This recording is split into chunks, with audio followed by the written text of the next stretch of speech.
She knew it was over when she noticed the smell.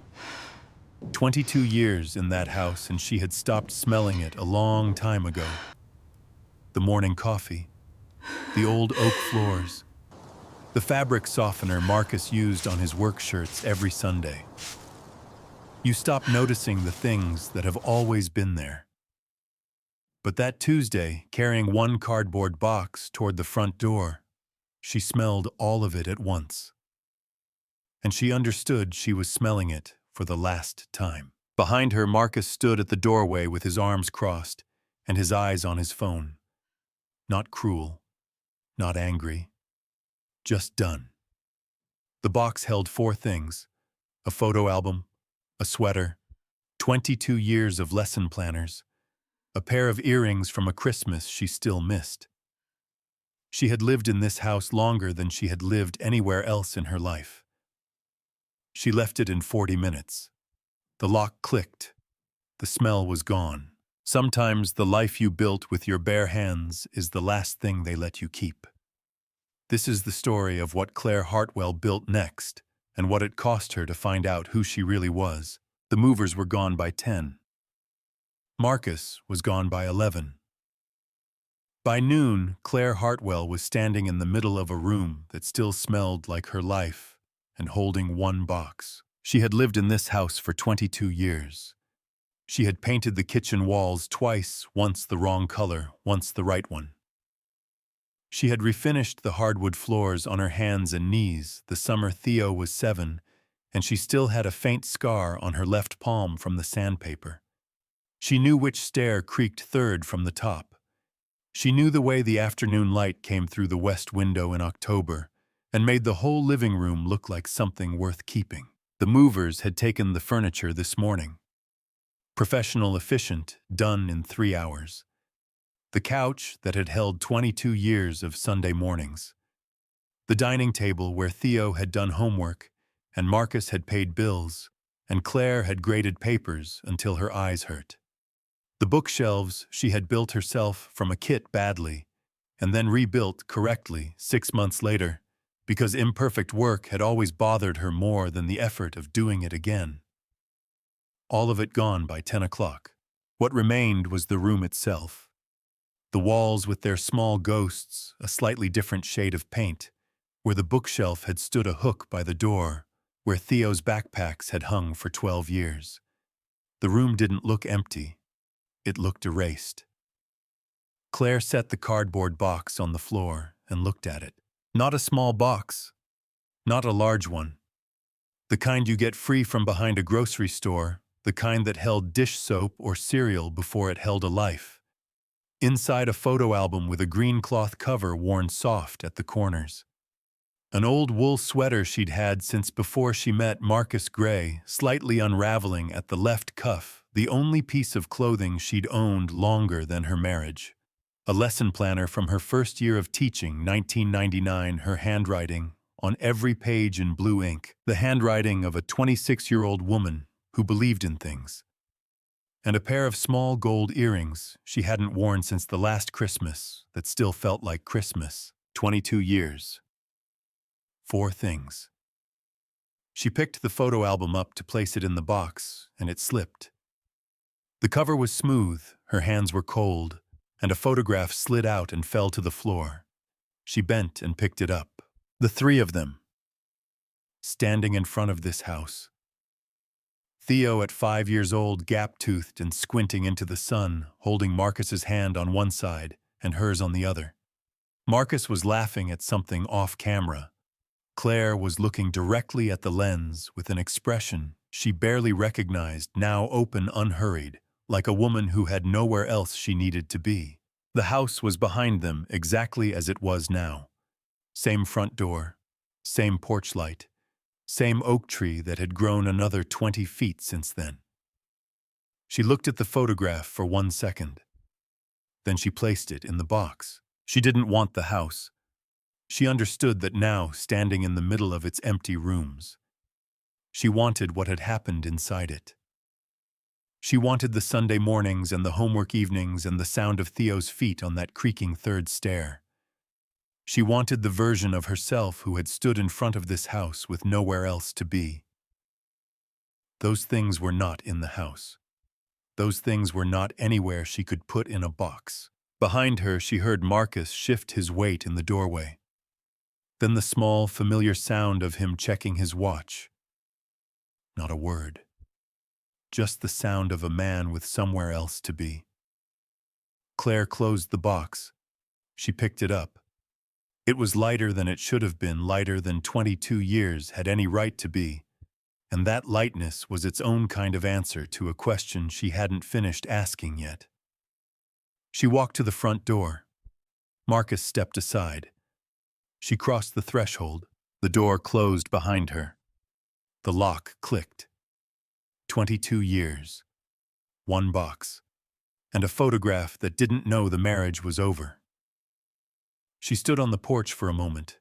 The October air sharp and clean, the oak tree dropping its last leaves across the front walk. The neighborhood going about its Tuesday, as though nothing had shifted on its axis. Nobody came out to watch. Nobody marked the moment.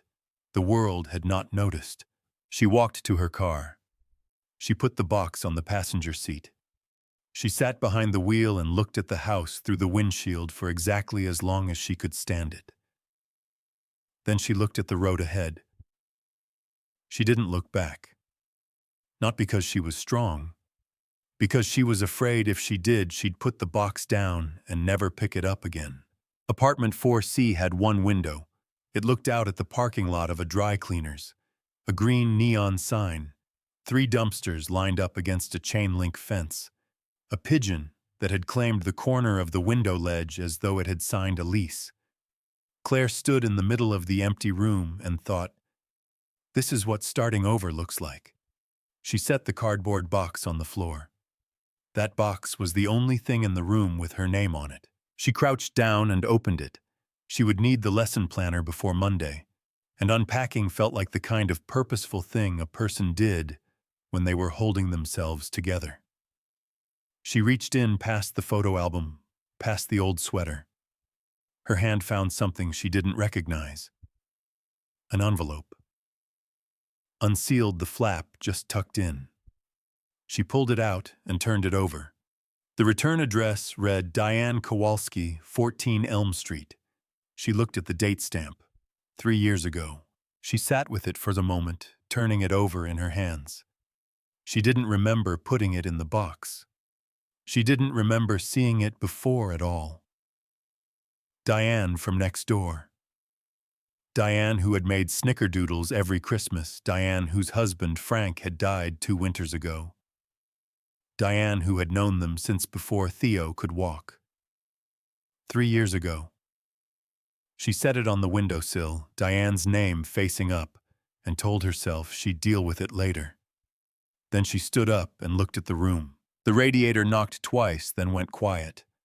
The floor was hardwood, real hardwood, the kind that would have been beautiful once and still had the memory of it, but cold under her shoes in a way that said nobody had been living here long enough to warm it up.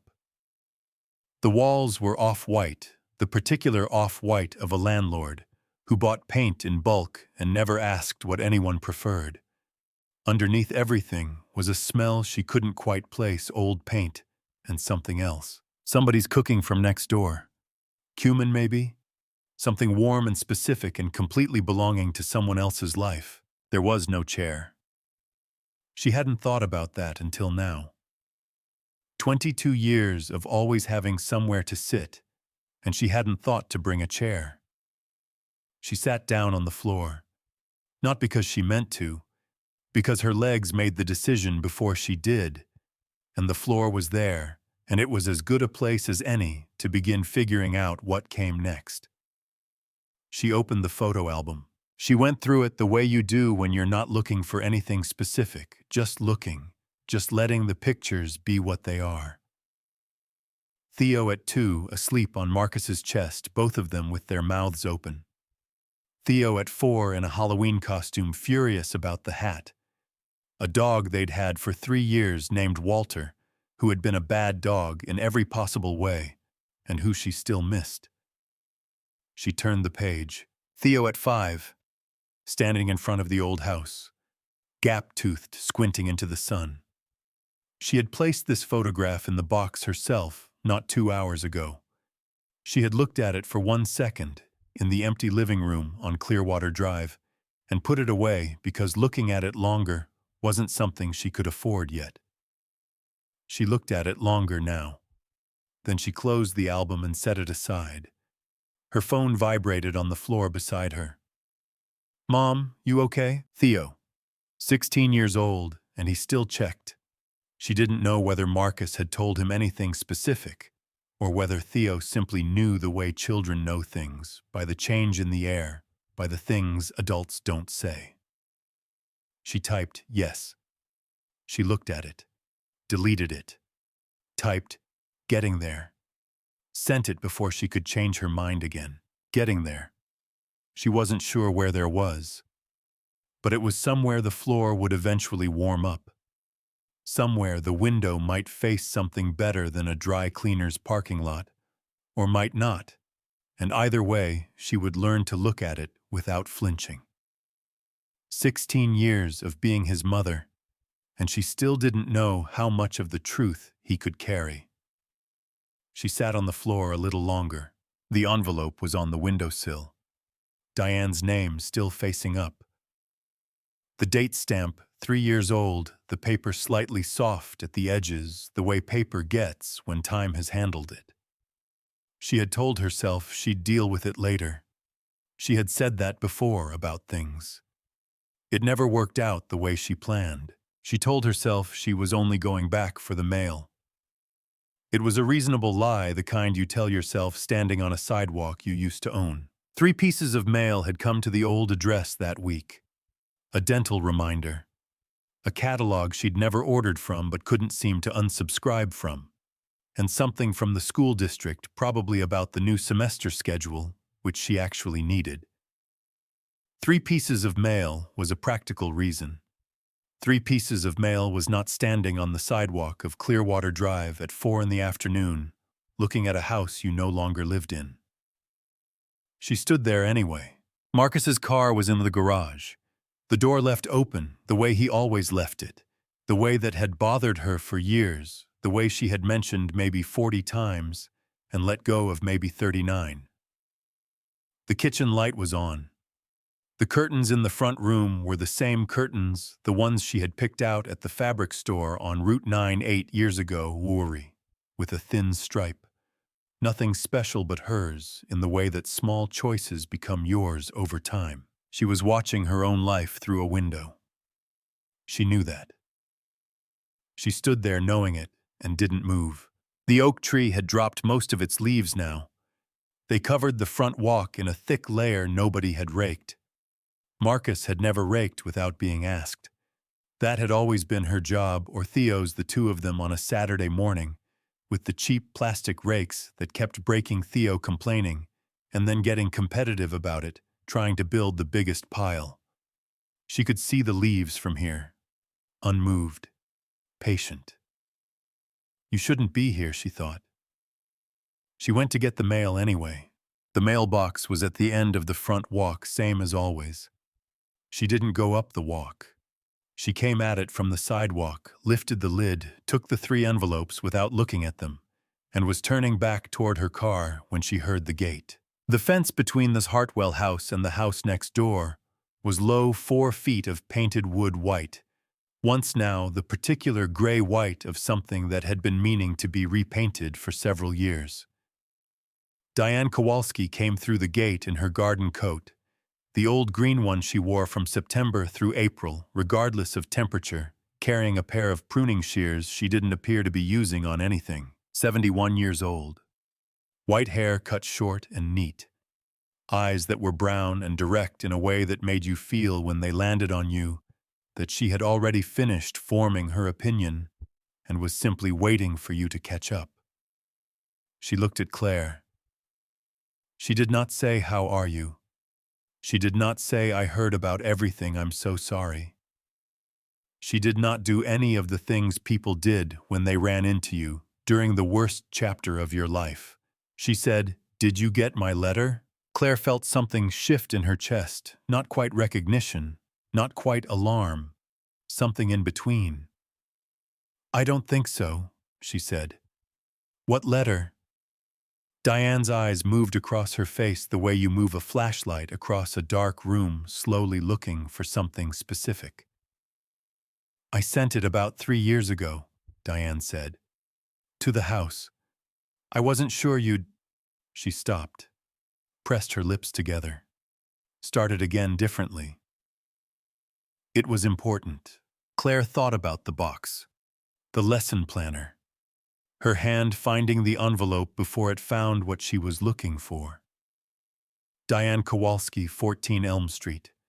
Tucked in like it had always been there, or like someone had put it there and forgotten, or like it had been waiting. "I may have it?" Claire said carefully. "I haven't gone through everything yet." Diane nodded once. Something moved across her face too fast to name gone before Claire could read it. Then she said, "It was important, but maybe it's better this way." She said it quietly, not to comfort, not to dismiss. The way you say something you have been deciding whether to say for a long time, and have finally decided, and are not entirely sure you made the right call. She turned and went back through the gate. The latch clicked behind her. Claire stood on the sidewalk holding 3 pieces of mail she no longer cared about, looking at the space where Diane had been. Important. The word stayed in her chest like a splinter. She thought about the fence.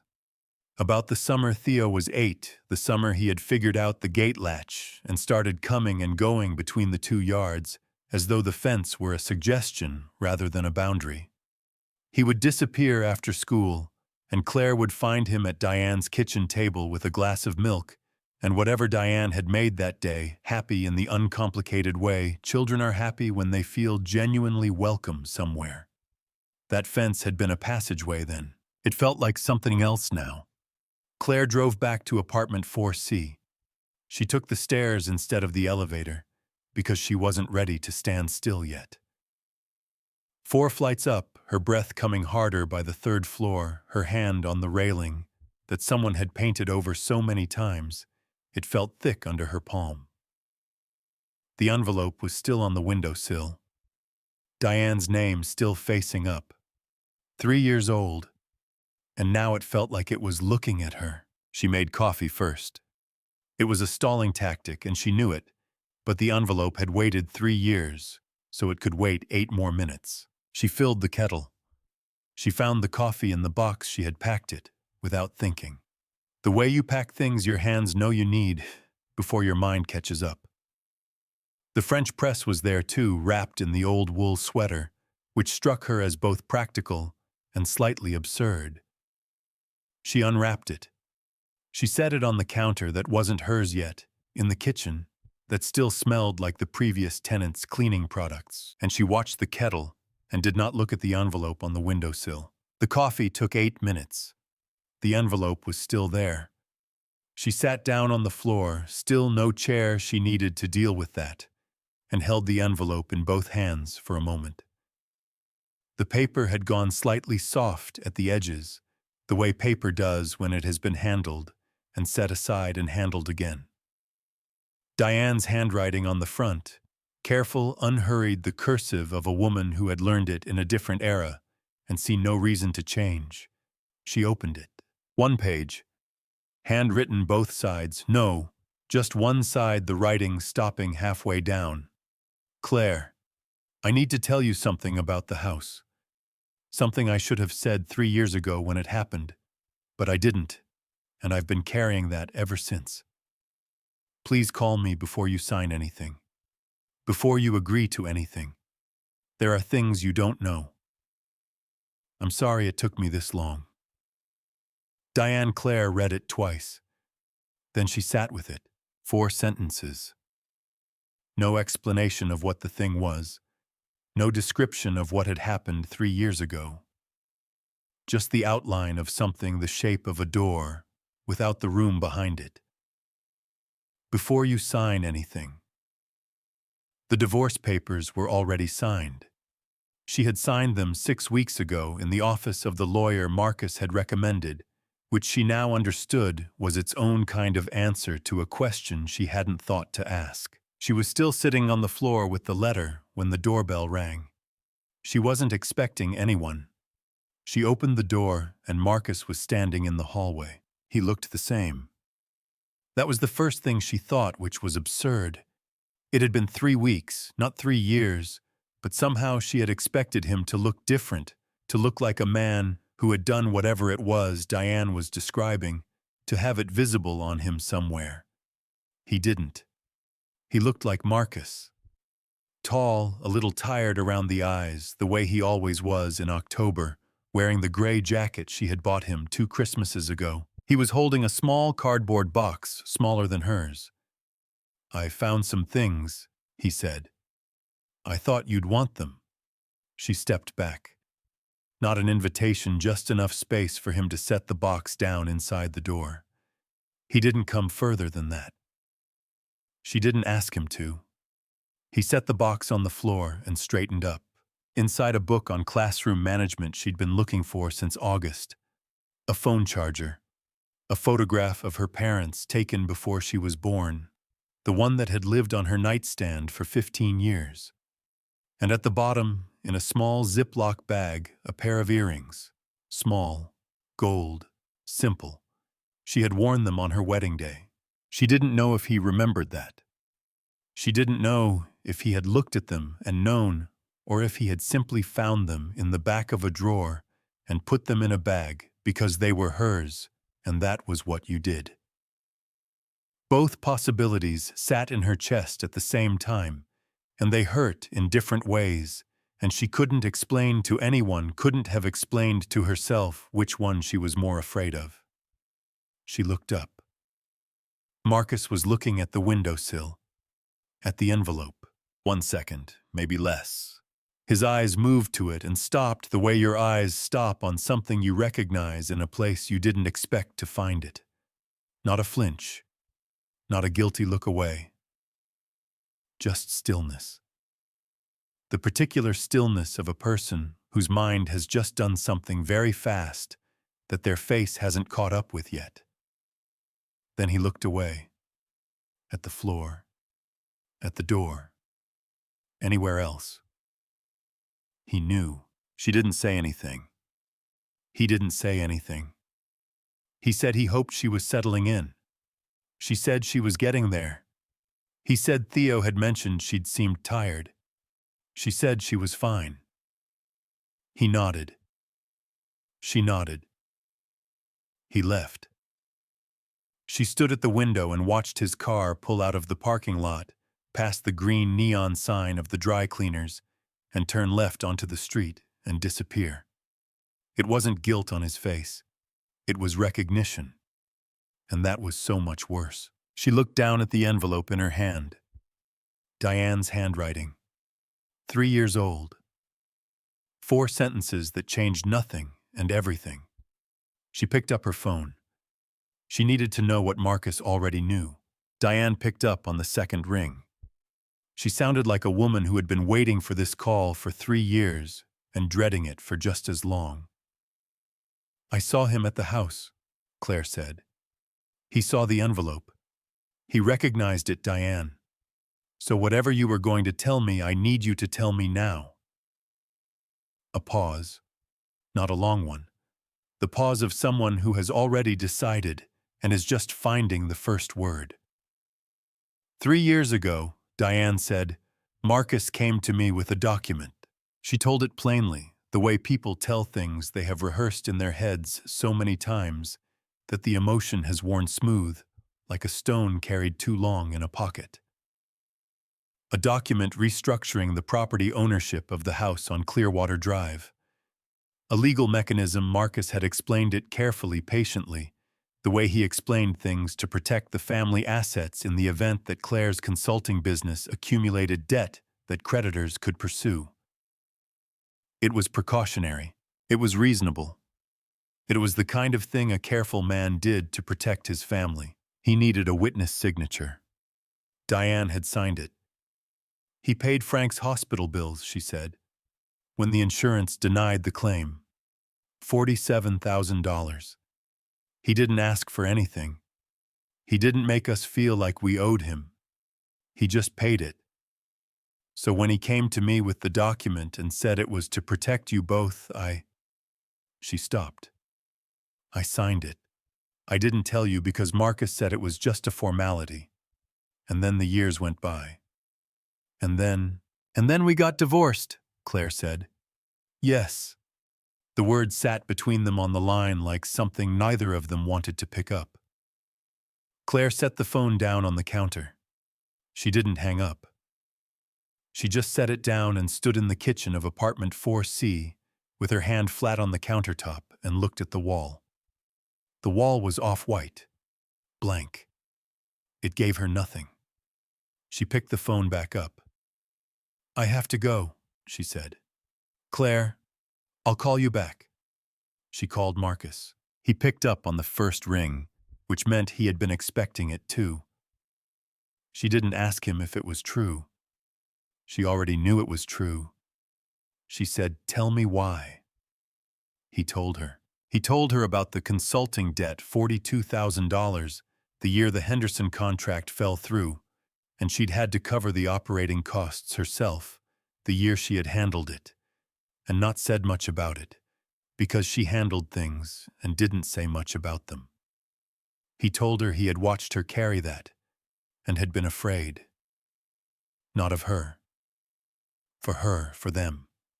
For the house they had built, and the life inside it. Your business debt could have taken everything, Claire, he said. The house, Theo's stability. I was protecting us. His voice was even, certain. The voice of a man who had made a decision he believed in, and was now explaining it to someone who didn't understand yet, but would eventually because it made sense and he had the receipts. You didn't tell me, she said. I didn't want to worry you. You restructured the ownership of our house without telling me. I was protecting us. He said it again. The same words, the same tone, as though repetition were a form of proof. He was protecting us. He was protecting the house. He was protecting something that was already gone. I have to go, she said, for the second time in an hour. It seemed to be the only sentence that still worked. She sat down on the floor. Not because there was no chair this time. There was a chair now, a second-hand wooden one she'd picked up from the thrift store on Thursday, $40. It wobbled slightly on the left rear leg. She sat on the floor anyway, because the floor was lower, and she needed to be lower, and her legs had made the decision before she did. He wasn't lying. That was the part she couldn't get past. He wasn't lying, and he wasn't cruel. And he had paid $47,000 for a neighbor's husband without being asked, and he had held her hand in the delivery room when Theo came, and he had, in his way, in the only way he knew, believed he was keeping them safe. And he had signed a document that changed everything without saying a word to her, because he hadn't trusted her to handle it, because he had looked at the woman he married and decided quietly, without discussion, that some things were better managed without her. Her laptop was open on the counter. She hadn't noticed the email until now, from Marcus's attorney sent that afternoon, a brief and pleasant note about a supplemental document that would help streamline the remaining proceedings. A small concession, the attorney wrote. Standard in cases like this. A signature line at the bottom ready. She opened it. She read it twice. It would have been so easy. One signature, and she could stop fighting something she didn't even have a name for yet. She could stop sitting on the floor of a fourth-floor apartment that smelled like someone else's cooking. She could stop carrying the weight of an envelope that had been waiting 3 years to be opened. She could just sign and let it be over, and start whatever came next from whatever was left. Her hand moved toward the trackpad. Stopped. She thought about Diane's voice on the phone. I signed it. 3 words carrying 3 years of a thing Diane had not been able to put down. She thought about Marcus's voice. "I was protecting us," said twice. Said the same way both times. She thought about the thrift store chair with the wobbly leg, $40 hers. She closed the laptop. Not because she had a plan. She didn't have a plan. She had a floor and a chair that wobbled, and one more night before she had to decide anything. She needed that night. She needed to decide who she was going to be before she decided what she was going to sign. She didn't sleep. By 4 in the morning, she had stopped trying. The laptop was still open on the counter. She could see it from where she lay. The screen had dimmed, but not gone dark, the cursor blinking next to the signature line of Marcus's attorney's email, like a small, patient heartbeat. Standard in cases like this. She had read that line 6 times before she closed the laptop last night. She could still see it without looking. She got up. She made tea instead of coffee. She wasn't sure why, some instinct toward something gentler, and she sat down at the small kitchen table with her back to the counter and opened her old lesson planner from the first year she taught. Not the laptop. The lesson planner. The cover was green cardboard, soft at the corners, now held together by habit more than binding. She opened it to the first page. Her own handwriting looked back at her. Careful, slightly too large, the handwriting of someone still performing competence before it became natural. September 7th. First day. Room 114. Bring extra chalk. She had underlined extra chalk twice, which told her everything about who she had been at 26, someone who believed that being prepared meant bringing backup supplies, that the right materials could hold a difficult day together. She turned the pages slowly. 22 years of other people's first days. Every September, a new set of names she had learned to pronounce correctly, a new group of 15-year-olds who arrived not wanting to be there, and left, most of them having read something that stayed. She had not been good at marriage. She was still deciding what she had been good at as a mother. But this she knew how to do. The underlining, the margin notes, the careful construction of a question that would make a room full of teenagers forget they were supposed to be bored. This had not been taken from her. She opened this year's planner to Monday's lesson. The Great Gatsby. Chapter 7. Can people change, or do they only become more themselves?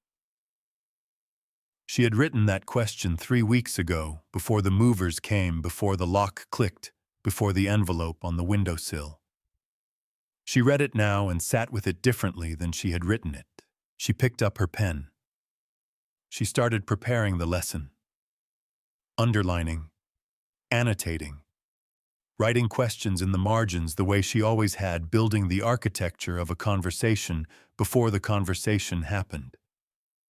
Her hand moved across the page with the steadiness of muscle memory, and somewhere in the doing of it, in the specific, ordinary, competent work of it, something in her chest loosened a degree. Not fixed, not better, just her. At 7, she looked at the laptop once more. The cursor was still blinking. She picked up her phone instead and called the attorney, not the one Marcus had recommended. The one whose name she had looked up herself at 5 in the morning on her phone, sitting on the kitchen floor with her tea gone cold. Barbara Finch. 14 years in family law. Office on the 2nd floor of a building on Merchant Street. The call took 11 minutes. Barbara Finch had a voice like someone who had heard everything and was not surprised by any of it, which was exactly what Claire needed at 7 in the morning. She asked 3 questions. Claire answered them. Barbara Finch told her what she needed to know, not everything, but enough to understand that she had options she had not been told she had. The consultation fee was $250. Claire did not have $250 to spend easily right now. She paid it without hesitating. She hung up and looked at the laptop one last time, the cursor still blinking. The email still open. The signature line still waiting. She closed it. This time it felt different than last night. Last night she had closed it because she needed one more night.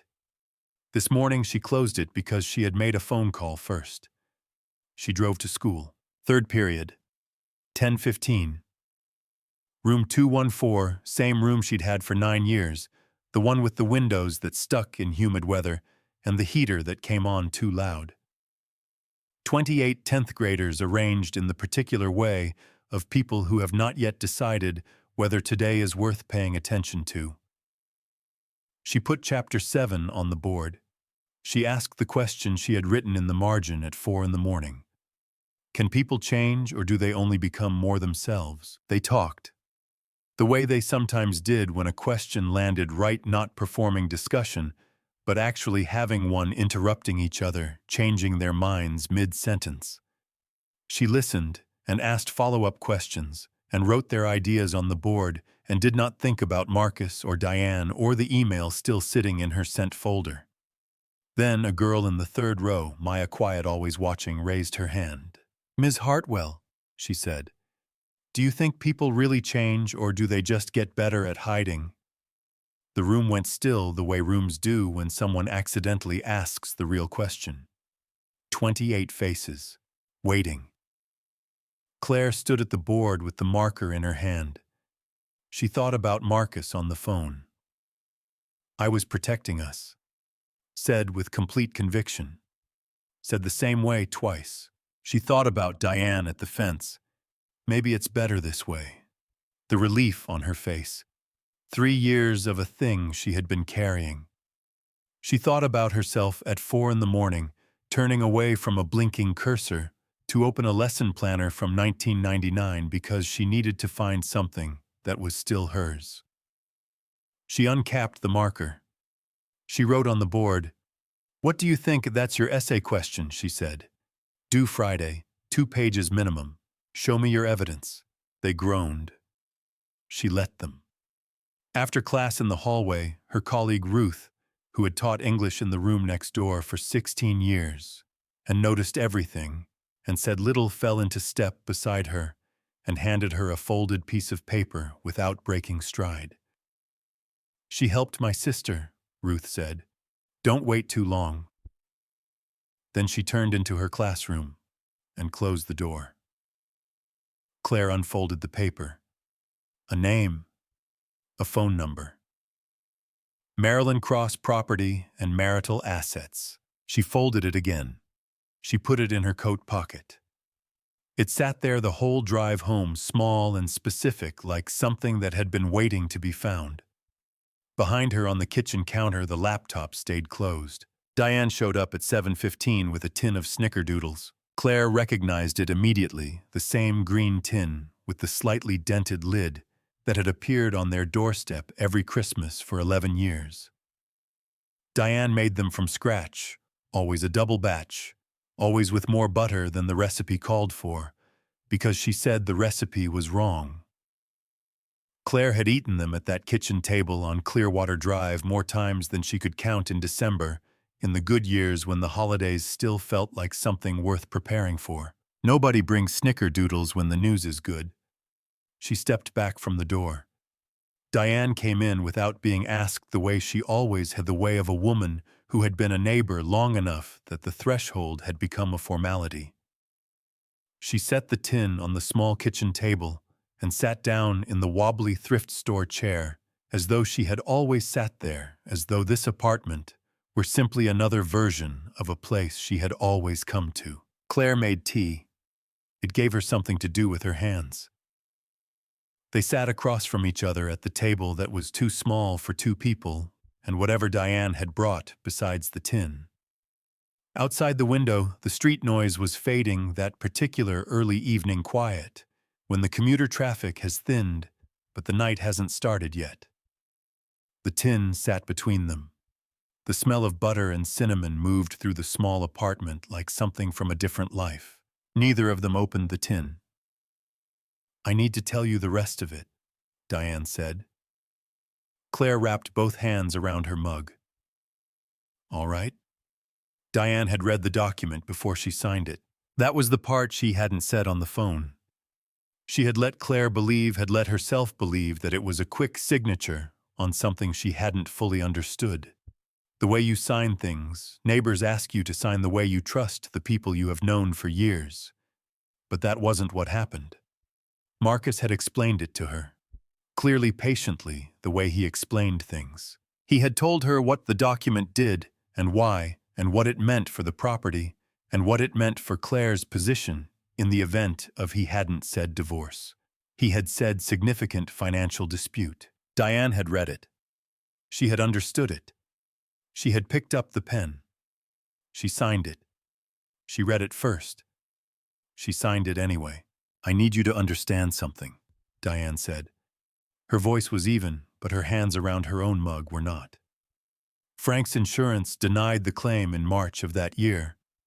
The hospital was talking about collections. We had nothing left. We had spent everything on the first 2 surgeries, and there was nothing left, and they were going to take the house. She stopped. Marcus came to me in April. He didn't mention the money. He didn't say it was a trade. He just asked me to sign the document and explained what it was, and She set the mug down. I signed it because he had paid $47,000 for a man he barely knew, and I signed a piece of paper for him, and I told myself those 2 things were separate. The room was very quiet. "They weren't separate," Claire said. "No," Diane said. "They weren't." Outside, someone's car alarm went off and then stopped. The radiator knocked twice in the wall. Small, ordinary sounds filling the space where larger things were being said. "I'm not asking you to forgive me," Diane said. "I know what I did. I've known for 3 years, and I couldn't find a way to... I couldn't find the door into the conversation." She looked at Claire directly, the way she had always looked at people, the flashlight across a dark room look that meant she had already decided to say the hard thing. "I'm asking you to understand that I didn't have another choice. Not one I could see." Claire looked at her, really looked. At the white hair and the straight back and the hands that weren't quite steady. At a woman who was 71 years old and had been carrying this for 3 years and had shown up tonight with a tin of cookies because she didn't know how else to come. She wasn't a traitor. She was a woman who had been cornered by kindness and made the wrong call. It didn't make it right. It made it human. "There's something else," Diane said. She reached into the inside pocket of her green garden coat and set a second envelope on the table. Larger than the first, thicker, the kind that held more than a letter. "I kept a copy," she said, "of the original document. I don't know why exactly I didn't fully trust him even then, even after everything. I kept it in the back of the drawer where Frank used to keep his important papers, and I've been looking at it for 3 years, not knowing what to do with it." She pushed it across the table toward Claire. "Your attorney will know what to do with it." Claire looked at the envelope. She thought about all the things that had been sitting in envelopes waiting for her, and how long she had stood on the other side of them, not ready to know. The first envelope on the windowsill. Her hand finding it in the box and setting it aside. Too much to deal with today. She reached out and picked it up. It was heavier than the first one. She came to confess. She also came to help. And Claire didn't know which one to believe first. Didn't know if it mattered. Didn't know if the 2 things could be separated any more cleanly than the money, and the signature could have been separated 3 years ago. Maybe they couldn't. Maybe that was the whole point. "Thank you," she said, and meant it, and didn't, and meant it anyway. She was ready now. The attorney's office was on the 2nd floor of a building that used to be a hardware store. Claire noticed that on the way up the stairs, the old sign still faintly visible under the paint, the ghost of block letters that had spelled something practical and useful for 40 years, before someone painted over them and put a law office on top. Something built over, but not quite gone. Marilyn Cross was 53 direct and had clearly heard every version of this story. She did not express sympathy, and she did not express outrage. She read the copy of the document Diane had kept, asked 4 questions, and told Claire what she needed to know in the time it took to finish a cup of coffee. The restructuring was legal. The lack of disclosure during divorce proceedings was not nothing. There were grounds for challenge, not guaranteed, not simple but real. The kind of real that costs money and time and requires a person to decide how much of both she is willing to spend. "What do you want to come out of this, Ma?" Marilyn Cross asked. Claire had been asked many questions in the past several weeks. What did she need? How was she holding up? Had she thought about what came next? Nobody had asked her what she wanted. She sat with it for a moment. "I want what I'm owed," she said. "Not more, not less." Marilyn Cross nodded the nod of a woman for whom this was the right answer. "Then let's talk about how to get it." Claire drove home with the particular sensation of someone who has just found solid ground after a long time of not being sure the ground would hold. Not victory. Not relief, exactly. More like orientation, the feeling of knowing which direction you are facing. Her phone rang at 4 o'clock. Marcus. She let it ring twice. Then she picked up. "Claire." His voice was even, controlled. The control was visible the way it gets visible when it is starting to cost something. "I think we should talk before this goes further." Not a threat. Not a plea. The voice of a man who has just discovered that the walls of a room he built are closer than he remembered. "All right," she said. They agreed on the coffee shop on Merchant Street, neutral ground, the kind of place where the tables were close enough together that nobody raised their voice because other people were always listening. She had suggested it. He had agreed without hesitation, which told her something about where he thought this conversation would go. She arrived first. She ordered coffee. She sat with her hands on the table and did not rehearse what she was going to say, because she had stopped needing to rehearse it somewhere between Marilyn Cross's office and here. Marcus came in at 4:30. He looked like a man who had prepared. That was the first thing she noticed, the particular set of his shoulders, the way he scanned the room and found her, and arranged his face before he crossed toward her. She had been married to him for 22 years. She knew what prepared looked like on him. He sat down. He ordered coffee. He set his phone face down on the table. Then he began. He was thorough. She had always known him to be thorough.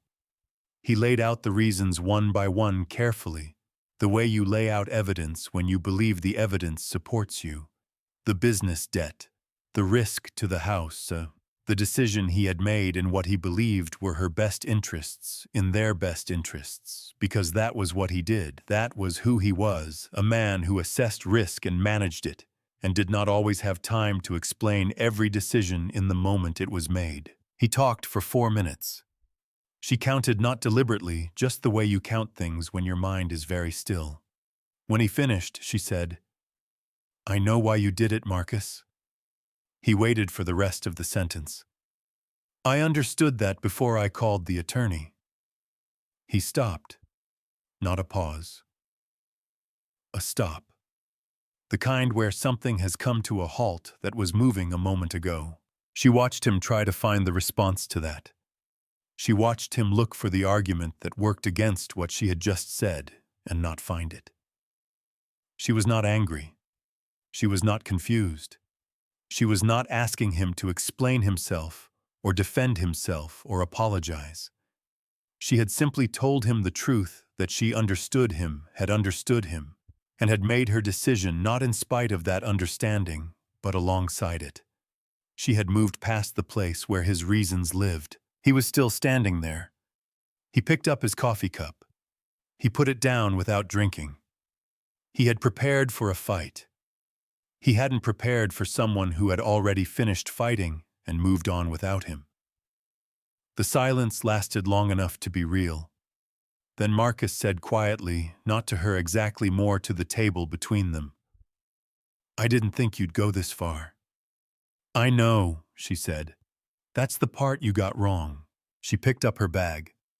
She put on her coat. She said his name once, the way you say the name of someone you have known a very long time, not warmly, not coldly, just the name, just the fact of him, and she left. She didn't look back. She was on the sidewalk before it occurred to her that she hadn't touched her coffee either. She kept walking. The air was cold and specific, in the way of November evenings, the kind of cold that clarifies rather than numbs. She pulled her coat close and walked toward her car with the steadiness of a woman who has just realized she is not afraid anymore. She had been afraid for so long she hadn't noticed when it left. Behind her, through the window of the coffee shop, Marcus sat at the table with 2 untouched cups of coffee going cold in front of him. She didn't see that. She was already gone. She called Theo that night. Not to tell him anything specific, just to hear his voice the way you call someone when you need the simple fact of them. They talked for 20 minutes about nothing important. A history test, a friend's new car, a movie he'd seen twice. She asked questions and listened and laughed once at something he said and meant it. Before he hung up, he said, "Mom, you sound different." "Different how?" A pause. "Like yourself," he said. "I don't know. Just like yourself." She sat with that after he hung up. Like herself, she hadn't known that was audible. Saturday morning came in quietly, the way good things sometimes do, without announcement, without fanfare, as if it had always planned to arrive and simply needed the other days to clear out of the way first. Claire was at the kitchen table with her lesson planner when the knock came. She had been up since 7. Made coffee, real coffee this time, not tea. She had decided somewhere in the past week that she was done with substitutes and sat down with next week's classes spread out in front of her. Monday, finish Gatsby. Tuesday, start the essays. Wednesday, the question Maya had asked, the one about hiding versus changing, which had been turning itself over in her head ever since, and which she thought might be worth a full class discussion if she could find the right way in. Ordinary work. The work of a life continuing. The knock was 3 times. Not urgent. Just present. She opened the door. Theo, 16 years old, a duffel bag over one shoulder, the green cardboard photo box from the old house tucked under his arm. He was wearing the gray hoodie he wore every weekend, regardless of weather, the one with the fraying cuff he refused to throw away, and he had his father's eyes and her stubbornness, and a look on his face that was trying very hard to be casual and not quite getting there. "Dad said I could stay wherever I wanted this weekend," he said. A pause, just long enough. "I wanted to be here." Claire stood at the door and felt something move through her that she didn't have a name for. Not surprise exactly, somewhere in the part of her that had always known him best, it wasn't surprising at all. But the rest of her, the part that had spent 6 weeks learning to expect less, to need less, to take up less space in the world, that part stood very still and let it arrive. She stepped back. She opened the door wider. He came in the way he had always come into rooms, leading with his shoulders, looking around, taking inventory. She watched him see the apartment, the one window, the parking lot, view the second-hand chair with the wobbly leg, the bookshelf she had built from boards and stacked books, because she hadn't gotten around to buying a real one yet. The lesson planner on the table, the coffee cup, the morning light coming in at a low angle across the floor. He didn't say anything pitying. He didn't say it's nice the way people said it's nice when they meant something else entirely. He set the photo box on the table next to her lesson planner. "I found some pictures," he said. "In the back of the closet in a box of stuff that was going to storage. I thought you'd want them." She looked at the green cardboard box, the same one she had carried out of the house on Clearwater Drive 6 weeks ago, the one that had held everything she was allowed to take, the one that had been lighter than it should have been. "Thank you," she said. He nodded once. Then he looked at the floor. "Do you have a second chair yet?" "No." "Then I guess we're on the floor," he said, and sat down. She sat down across from him. The photo box between them on the hardwood, the morning light moving slowly across the floor the way it did on weekends when there was nowhere to be. He opened the box. They went through it together without hurrying. The way you go through something when you are not looking for anything specific, just looking, just being in the same place with the same things at the same time. Theo at 2, at 4, at 7. The Halloween costume. Walter the bad dog. The Christmas with the too bright flash. Claire found herself talking, not explaining, not narrating, just talking the way you talk when you are sitting on a floor with someone you trust completely, saying small things about small moments. And Theo listened and asked questions and laughed once at a photo of himself at age 3 covered entirely in birthday cake frosting. "I remember that," he said. "I don't actually remember it, but I remember it." She knew exactly what he meant. He reached into the box and pulled out a photograph. The two of them, just her and Theo, at his 5th birthday, standing in front of the old house. She was laughing at something off camera, her head tilted back completely unguarded. Theo was looking up at her instead of at the camera, the way small children look at the person they trust most in the room. He turned it over in his hands, looked at it for a long moment. Then he reached into his duffel bag and pulled out something she hadn't expected, a small Bluetooth photo printer, white palm-sized, the kind that used inkless paper, and produced a photograph in about 90 seconds. "I got this last month," he said, with the specific casualness of a teenager who has planned something and is pretending he hasn't. "For the history project. But it works for other stuff too."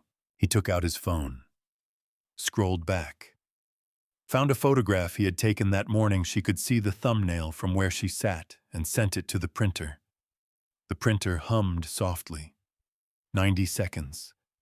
The photograph came out small and slightly warm from the machine. He held it up. It was apartment 4C. This room. Taken from just inside the doorway, she guessed early this morning, before he knocked the window with the parking lot view, the morning light falling across the kitchen table, her coffee cup sitting there, the way it sat every morning. The lesson planner open to next week. An ordinary Saturday morning in a life continuing. He placed the photograph in the box next to the one of the two of them at his 5th birthday. The new one beside the old one, the parking lot. Light beside the old house light 20 minutes ago, beside 16 years ago. He closed the lid. Neither of them spoke.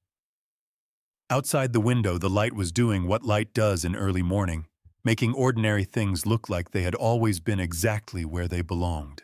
They sat there on the floor of apartment 4C, a mother and her son.